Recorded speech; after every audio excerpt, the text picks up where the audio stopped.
we have to treat these as two different people, right? You got business and personal. When you go to sleep or you go home and you making your dinner, do you want to really talk about business? No. So you need to separate it. When you're doing business activity, it needs to go into the business bank account. When you're doing personal activity, it needs to go into the personal bank account. This protects your corporate veil, especially if you're LLC or a corporation. You want to be able to make sure those things are separate. So if you ever get into any legal issues, you're not having your personal mixed with your business. So that's one thing. And guess what? I'm not an attorney, so that was educational advice only. Please consult with your attorney. However, in the bookkeeping world or the record keeping world, we do not need to see your hairstyles and your nail appointments and your you went on this trip with your girls and stuff. You ain't talking about no business. That don't need to be in your business bank account, because it makes it very hard when we're trying to record keep you, and we have to exclude all these different things, which takes time. That's unnecessary. So it's just easy.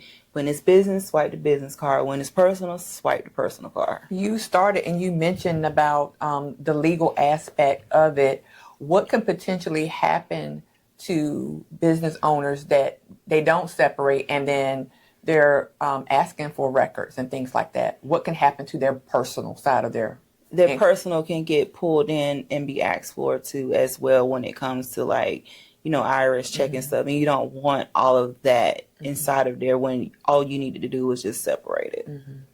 And then on the legal aspects of it, and I'm not talking for attorney advice here, but it may be a case where you may,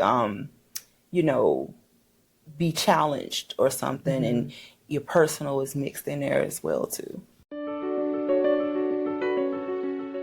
Well, I mean, you start looking, when you have a hobby or a side hustle, you want to be known as a business owner and CEO when you walk up in there. No matter, and just because you got pulled for audit doesn't mean you did anything wrong.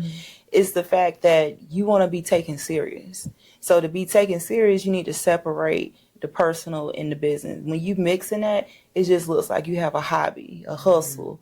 I mean, are you really in business? Right. Do you want this stuff to be taken in considerate? And you ask those hard questions, and because you want people's business to succeed. Yes, I want to see you succeed, and that's why we have the THL Business Finance Hub, to make sure that you are succeeding in your business. It's free to join. I mean, I can't make it no freer than that, right?